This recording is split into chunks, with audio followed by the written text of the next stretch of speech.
prossimo.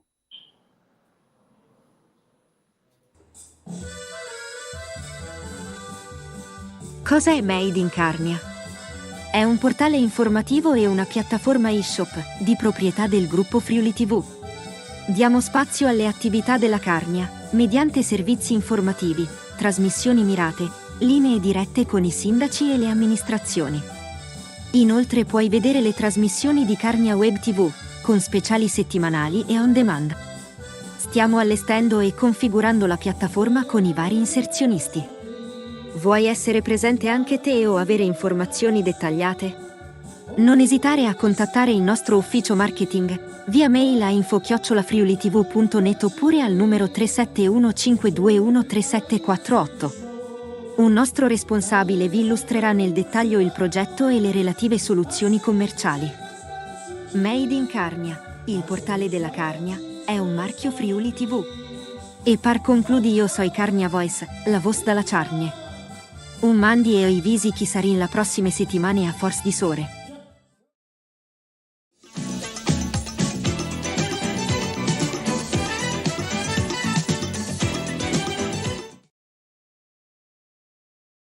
Amici e amiche, alla visione all'ascolto, il più cordiale buon pomeriggio, ben ritrovati per quanto riguarda i nostri speciali. Oggi trattiamo chiaramente il post partita di Udinese-Sassuolo con un ospite speciale. Enzo Cattaruzzi ha preso armi e bagagli, si è recato a Premariaco a trovare il primo cittadino, nonché tifosissimo dell'Udinese, anche per passati diretti e indiretti con la società bianconera, Michele De Sabato, al quale do il buon pomeriggio e ben ritrovato sindaco. Allora a te, Enzo. Bene, allora siamo qui col primo cittadino Premariaco che l'ho strappato proprio dal lavoro, era al campo sportivo, lui segue tutti i lavori pubblici e anche di più, è un sindaco molto attivo, anche molto apprezzato qui, perché io faccio sempre i giri nei comuni per capire come vanno i primi cittadini e lui è uno della top 10 del nostro Friuli. Bene, allora, sindaco, parliamo un momentino dell'Udinese, no? Che aria si respira? Tu sei stato uno dei massimi esponenti della tifoseria, conosci bene l'ambiente, conosci la situazione. In questo momento è un momento molto critico e complicato. Sì, diciamo che innanzitutto un saluto a tutti quanti quelli che ci ascoltano. Che dire, ieri me la sentivo, fra virgolette, nel senso che ho lasciato di guardia mia moglie davanti alla TV e io sono andato a vedere l'Azzurro di Premariaco, così ho preso due sberle, una in casa che abbiamo perso a Premariaco e il risultato che è cambiato ovviamente dal 60esimo in poi. Udinese in 10 e non è possibile che una società come la nostra in questo momento una formazione dell'Udinese addirittura giochi in 10 e così è stato. In 30 minuti abbiamo subito 2 rigori, un palo, una traversa e non siamo mai più usciti dalla nostra area, abbiamo rischiato di prendere anche il 3-2.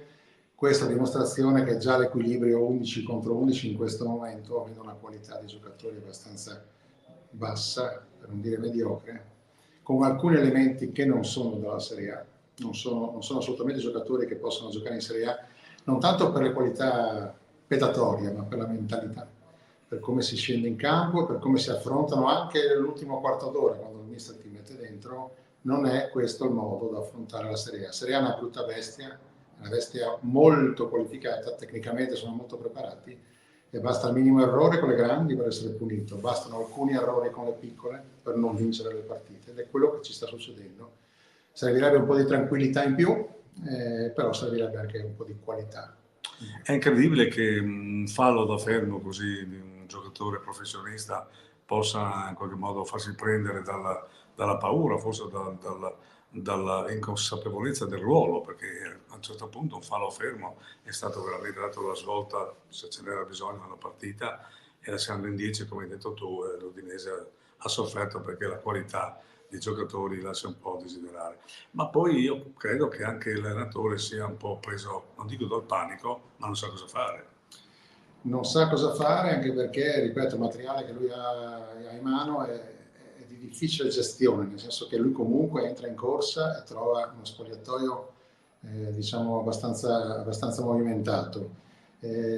Chi ci segue da molto tempo, o chi segue l'Udinese da molto tempo, faccio un esempio, Quadrado, un giocatore di statura europea, un giocatore che gioca in nazionale, un giocatore che ha fatto una grandissima carriera, arriva a Udine, fa il suo esordio a Udine, non è ancora preparato e durante un Udinese-Roma, a 5 dalla fine, sbaglia completamente una rimessa laterale e noi perdiamo con la Roma. Quella volta che c'era il mister Guidolin è stato crocifisso Quadrado, indicato come un giocatore non portato per la Serie A, eccetera, eccetera. Buon Guido quella volta disse Stinkelmus, una delle sue frasi storiche, perché il ragazzo verrà, però si può supportare e sopportare un errore, magari contro la Roma. Noi di questi gesti tecnici incredibili ne facciamo ogni santa domenica. Quello che lui commette in aria è una cosa che non si fa neanche in terza categoria. È molto difficile essere titolare la domenica dopo, anche in eccellenza dove gioca l'Azzurro, se tu in aria ti metti a palleggiare con l'avversario di fronte. Sono proprio gesti tecnici che non devono appartenere al bagaglio mentale di un professionista che gioca la Serie A. Purtroppo siamo scarsi di questo, cioè non hanno, ripeto, io ormai purtroppo il calcio lo vedo nelle sue altre sfaccettature, non mi accontento solo dell'esecuzione del calcio.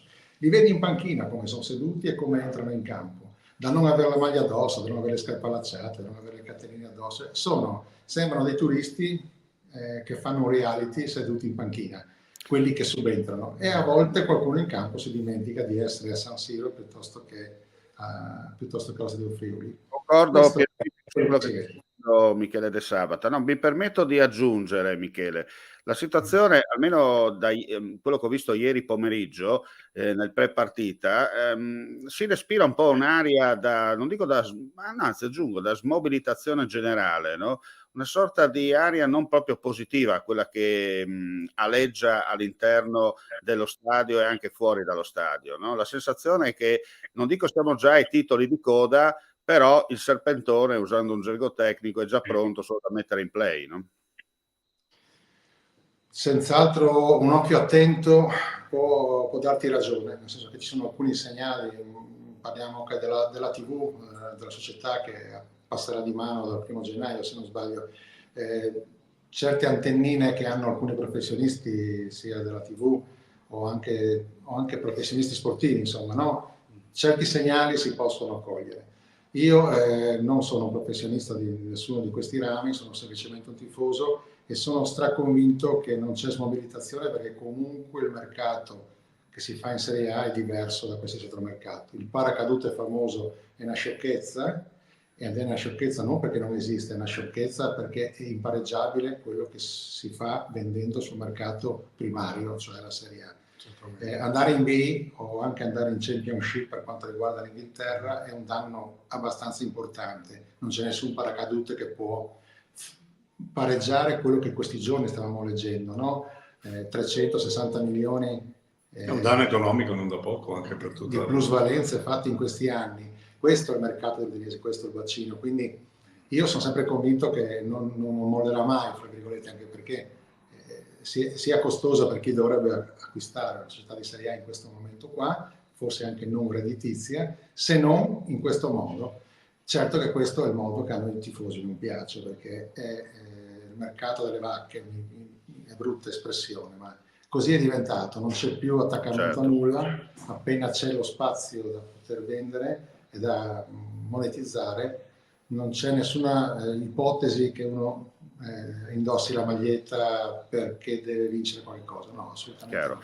No. Senti Michele, sì, prego, puoi finire il... Si valorizzano i giocatori e si vendono alla prima occasione utile. Poi c'è un caso che, se volete, ne parliamo anche, che è quello di Pafundi, che dà l'esatta dimensione di quello che è un mercato totalmente cambiato e che non è per niente paragonabile al caso Iaquinta o al caso Pizzarro, che erano finiti in tribuna perché non firmavano un prolungamento.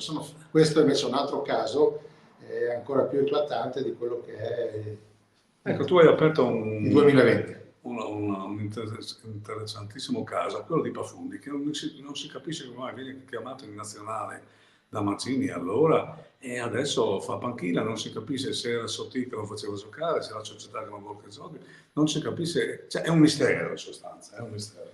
E questo il tifoso è un po', cioè gli dà un po' fastidio a sapere di avere tra i ranghi un piccolo genetto e purtroppo non va mai in segno, insomma. Ed è un chiaro segnale che non è in panchina perché il mister non lo mette in campo per che poi quando va in nazionale gioca, evidentemente si giocano in parità, a volte giocano con quelli più grandi, però è fuori discussione ed è davanti agli occhi di tutti. Grandissime società come il Barcellona butta dentro i ragazzi della cantera suoi a 16 anni, l'altro giorno ha fatto gol uno di 17, dopo 6 minuti, dopo 70 secondi che era in campo. Se tu hai un gioiello in casa lo metti in campo, ancora di più in una società come Udine, ancora di più in una società che fa mercato con i giocatori. Se non va in campo non è un problema fisico, perché piccolo è, piccolo resterà, non diventerà di 2 metri nei prossimi mesi. Se gracile è, gracile rimane, perché potrebbe... Lo stesso Zico era gracile, no? Hanno fatto il tutto per portarlo a diventare un atleta. Atleta cosa significa? 72 kg perfetti, non di più, non di meno, perché lui prima pesava 65, questo si può fare a Pafundi, poi lui rimarrà così.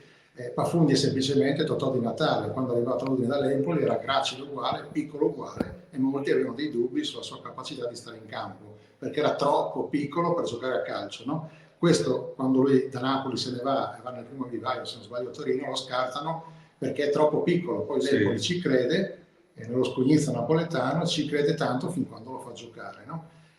Questo è Pafundi, semplicemente un 10 moderno, giovane, piccolo, che deve giocare ora. Se non gioca c'è un altro motivo e non si sta piegando a certe volontà che sono le stesse identiche volontà che sono capitate a Scuffet, le stesse identiche volontà che sono capitate a qualche altro giocatore, che però non possiamo farne a meno e quindi li vediamo in campo. Mi riferisco a Samardžić, al caso che è successo quest'estate, da lì capite anche altro mistero. Sì, perché se l'Inter vuole un giocatore lo compra. Non c'è tutto sto valzer di procuratori. Poi che l'Inter indichi un procuratore terzo per chiudere l'affare non si capisce il perché. Perché questo procuratore terzo è l'unico che ha le chiavi per arrivare a Samardžić. Non ha neanche firmato la procura per il giocatore. Capite da soli che questo non è comprare e vendere, perché l'Inter la possibilità economica che ha, se vuole comprarsi Samardžić viene a Udine e lo compra. Chiede solo chi è il suo procuratore, lo paga, tratta e va avanti, insomma. Ecco, se permetti, Enzo, scusa, se permetti, volevo fare questa domanda a Michele De Sabata, no? Extra partita. La polemica che poi è nata da parte di alcuni giornalisti che criticano il fatto che i tifosi contestino la società, anche la famosa chiamata sotto la curva, eccetera. Volevo capire anche da parte tua qual era il pensiero. Io dico questo: i giornalisti vanno allo stadio con l'accredito, cioè non pagano, tanto per essere chiari. Qualcuno potrebbe anche dire, vabbè, ma fate il lavoro, ok. Ma visto che ci sono 13.000 erotti abbonati, più 7.000 erotti paganti, cioè gente che caccia il denaro per andare a vedere 90 minuti, si spera, di spettacolo, e poi magari sentirsi dire che non bisogna criticare, ecco, dal tuo punto di vista, visto che sei stato anche referente all'interno, all'epoca referente per quanto riguarda i club all'interno della società, ecco, come la vedi sotto il tuo punto di vista questa cosa? Sarebbe da dire una frase chiara e trasparente, ma non la possiamo dire.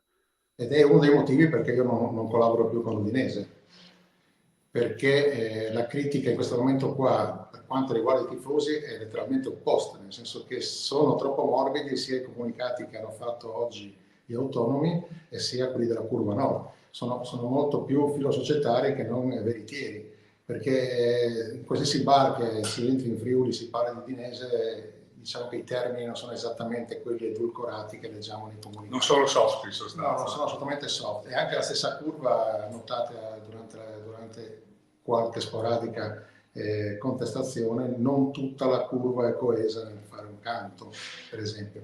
Io ritengo che se il tifoso è passione, io faccio parte di penso di essere quel lato romantico del calcio. Se un giocatore viene tolto, lo cambi, butta la maglia e dà un calcio al bidone, mi fa sorridere e mi fa piacere, perché ci tiene la maglia e voleva stare in campo.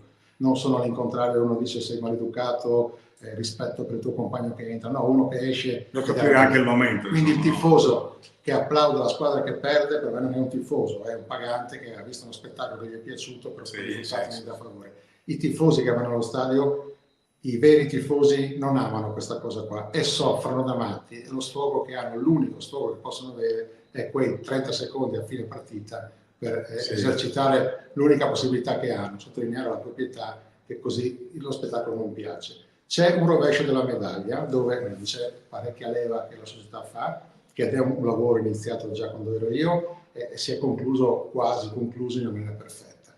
I 13.000 abbonati che stiamo parlando, gran parte di questi sono tanti nuovi abbonati che grazie alla lungimiranza di Giampaolo Pozzo con lo stadio nuovo sono arrivati a vedere uno spettacolo, perché lo stadio da solo fa spettacolo. Sì, è uno migliore d'Italia. Ci vogliono i contenuti all'interno. Questa politica ha permesso di portare tantissimi giovani allo stadio che diversamente da noi vecchi ormai tifosi che amiamo Zico piuttosto che amoroso Biro, vanno la domenica allo stadio per vedere i giocatori, i cappelli, i vestiti, come si comportano. È più uno show che dura 90 minuti e poi si va in pizzeria e si fa qualcos'altro. Cioè, tu hai detto prima è un reality praticamente. È diventato un reality dove i giocatori con le treccine fanno più audience che non i giocatori che lo mettono nel 7. Purtroppo questo è il calcio moderno, purtroppo questo succede anche a Udine. Attenzione che l'Udinese ha fatto questa operazione conscia di sapere quello che stava facendo. Incassa più l'hospitality che non i 13.000 abbonati, per essere chiari. Se andiamo a sfrugare un po' i conti dell'Udinese Calcio, noterete che l'hospitality da sola fa più fatturato che non tutto l'intero stadio. Sapete benissimo che la TV paga il resto è un contorno. Quel contorno l'Udinese è stata bravissima a crearselo, perché i numeri di Udine non esistono nelle altre società a livello di abbonati, sempre la percentuale sul territorio che stiamo sì. Ecco, senti, per concludere questa bellissima chiacchierata che è stata molto istruttiva dal punto di vista proprio calcistico e anche del tifo, perché insomma in questo momento questo è sugli scudi, no? Il percorso dell'Udinese ora si fa complicato, perché non solo il Torino ma anche il Bologna mi pare che in grande salute, per cui se rimediasse 2 sconfitte o anche 2 pareggi sarebbe veramente pesante la questione. Allora, se permetti un attimo, Enzo, scusa, c'è un commento da parte di un nostro utente, Luca Giuliani, che scrive: non ci siamo, oggi si va ancora allo stadio per vedere una partita e magari una volta ogni 9 mesi una vittoria. Ecco, tanto per rimanere sul leitmotiv. Ha fotografato la situazione, sicuramente, no? Del sabato. Sì. E quindi il passaggio che parlavamo prima della complicazione della strada dell'Udinese, perché insomma se non arriva a 20 punti mi pare che sia un po' difficile arrivare al giro di 20 punti, la cosa si fa veramente difficile. Ora secondo me bisogna dargli fiducia, anche perché non c'è altra strada. Il nuovo mister che è arrivato, che si è preso una patata bollentissima in mano, è molto fragile, essendo bollente anche molto fragile. Dovrà essere capace di mettere insieme i coach nello spogliatoio, dovrà riuscire a mettere in campo una formazione che abbia la testa equilibrata, perché noi abbiamo perso le ultime 3 partite, non le abbiamo perse, le abbiamo pareggiate, abbiamo perso dei punti importantissimi negli ultimi minuti, che già solo quelli ci avrebbero proiettato a 18 punti, perché era fuori dai problemi. Esatto. Questa è una squadra che può andare a Milano a vincere 1-0. Significa che alcuni valori ci sono. Questa è una squadra che può permettersi il lusso di sognare di andare magari a Torino o a Juventus e venire a casa a vincere, perché abbiamo delle qualità. Per fortuna dico anche che abbiamo messo via l'orgoglio e il portafoglio, e Pereira il Tucco l'abbiamo riportato in rosa, perché sarebbe stato veramente drammatico abbassarsi di livello tecnico lasciando il Tucco a giocare a Donatello. Poi Deulofeu non c'è più, no? È sparito. Deulofeu non c'è più e auguriamo intanto buona salute, insomma, perché ragazzi quello che è un problema è diventato un problema di salute, quindi io mi auguro per lui prima di tutto la salute. Difficilmente potrà dare una mano all'Udinese. Comunque l'Udinese ha le armi di tutti i tipi, e attenzione perché dico di tutti i tipi. Siamo una società che sta bene in Serie A, siamo una società ammirata e con un suo pedigree importante, sia in Lega, sia nei palazzi che contano, e abbiamo una struttura societaria importante. Ovvio che però bisogna fare sempre quei benedetti 36 punti o 34, 37 che sono necessari per salvarsi. Su questo ha sempre giocato l'Udinese, si è costruita una reputazione e un'immagine, perché comunque l'Udinese fuori dal Friuli ha un'immagine molto seria, molto quadrata, abbiamo una presidenza invidiata da tutti, perché tutti si sognerebbero di fare 30 anni di Serie A di fila, e parliamo di realtà senza stare a fare la solita tiritera, no? Da Avellino, città importantissime. Da tutte le parti d'Italia. No? Qua siamo in una città, tra l'altro, come Udine, da 100.000 abitanti, che ci andranno in 2-3 mila di Udine a vedere la partita. No? È una squadra, una regione, come lo è il Cagliari, però vedete che anche il Cagliari ha delle difficoltà enormi da uscire dov'è, e è andata in via anche più volte, no? Negli ultimi 30 anni rispetto a noi che non siamo mai andati. Quindi È una scelta bella quadrata. Certo che quest'anno abbiamo, come dico io, abbiamo provato fino in fondo a raschiare il barile. Abbiamo alcuni, ripeto, senza che si vergogni nessuno e senza che nessuno mi dia del pazzo a me oppure dell'offensivo, però ci sono almeno 2 giocatori che la Serie A non dovrebbero vederla se non in televisione, seduti a fianco a me. Sì, chiaro, insomma. Bene, allora abbiamo sentito le considerazioni di Michele De Sabata, che è un punto di riferimento ancora per il tifoso udinese, è stato un grande tifoso. Volevo fare, prima di concludere, Enzo, volevo chiedere questo a Michele De Sabata. A Babbo Natale il tifoso De Sabata e diciamo anche il sindaco De Sabata ha scritto la letterina, nel senso cosa si aspetta. Io ieri ho detto alla vigilia della partita c'erano i Babbi Natale allo stadio, ci auguravamo che non portassero il carbone e quasi ci ho azzeccato, però volevo chiedere da parte tua cosa hai scritto a Babbo Natale per quanto riguarda questa Udinese. Scherzando hai fatto una battuta che poi è la realtà, perché ieri ho fatto la letterina che poi uscirà ai nostri concittadini, ma non mi sono permesso di scomodare Babbo Natale, ho detto in linea generale, diciamo che vale per tutti, che come anche dicevo prima, innanzitutto la salute per tutti, questo vale anche per la squadra e per la società. Per quanto riguarda invece l'Udinese calcio, per noi tifosi, gli auguro di trovare quella serenità all'interno del gruppo e trovare quei famosi 11 titolari che assieme nelle prossime partite, gennaio e febbraio, facciano quadrato nello spogliatoio e che mettano da parte quelle cose sbagliate che la società ha messo a disposizione. Purtroppo ci sono state delle scelte. Qui è un'azienda grandissima che ha un valore enorme, non può andare in Serie B. In questo momento qua la prima cosa si cambia l'allenatore, ma poi non si possono cambiare 11 giocatori. A questo punto qua però si possono scegliere 11 giocatori i quali devono portare fuori in fretta e furia l'Udinese da questa bassa classifica per poi ripartire come sempre e riprogrammare delle stagioni un po' più tranquille. Bisogna trovare 11, la curva nord dice 11 leoni, io sarei più contento di 11 professionisti che ogni mattina si svegliano col compito di salvare l'Udinese. Come noi tifosi andiamo a dormire sperando la domenica di andare a vedere vincere, io mi auguro che anche questi 11 professionisti la pensino come me. Hanno indosso una maglia che riguarda una regione, hanno indosso una maglia importante, solo loro, nessun altro li può aiutare, devono portarci fuori. Babbo Natale potrebbe starci, perché a gennaio c'è il mercato aperto, quindi, ma lì abbiamo delle difficoltà, perché abbiamo dei problemi a slacciare la borsa, diciamo. Ad aprire un po' il taccuino, sì. Vabbè, ma mi pare che questa volta saranno anche costretti a farlo. Bene, allora hai sentito, caro Omar, come la pensa Michele De Sabata. Io non faccio altro che salutarti e naturalmente darti appuntamento a un prossimo speciale. Grazie a Michele De Sabata. Grazie a voi per l'invito. Al sindaco che è sempre gradito ospite.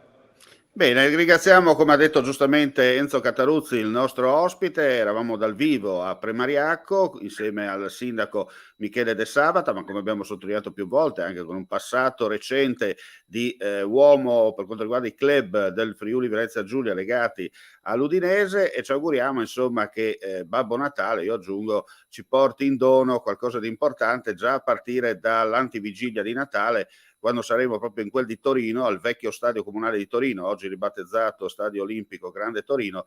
Magari, come si dice in questi casi, un punticino potrebbe essere utile per la causa e soprattutto cercare di evitare, insomma, di rimanere insabbiati in zone molto pericolose. Grazie come sempre ai nostri amici vicini e lontani per la visione all'ascolto. L'appuntamento con l'Udinese tornerà comunque in settimana, perché avremo un ulteriore speciale, vi dico subito, già domani pomeriggio, per ricommentare sia la partita di domenica contro il Sassuolo, ma anche prospettive immediate nelle vicinanze, e poi chiaramente con Enzo Cataruzzi saremo poi in onda in occasione di Udinese Torino per commentare e vivere insieme a voi le fasi finali del match contro i Granate. Come si dice nella lontana, non perfida Albione, perché qui non abbiamo le bianche scogliere di Dover, ma dalla provincia dell'impero. Mandi, e alla prossima.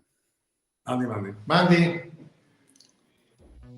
Ehi, dico a te, mai sentito parlare di web audiovisione? Informazione libera senza bavaglio, trasmissioni su misura, linguaggio potabile, on air a chilometro zero, video promozionali su richiesta, metaverso e gestionali a portata di mano e tanto altro ancora? La risposta si chiama Friuli TV. il pianeta online che viaggia regolare nell'orbita del web in perfetto orario. Friuli TV, un nome, una garanzia per quello che vuoi tu. Sul telefonino. Grazie. Boh, quasi in piazza. Questa è la diretta. Occhio, siamo in onda.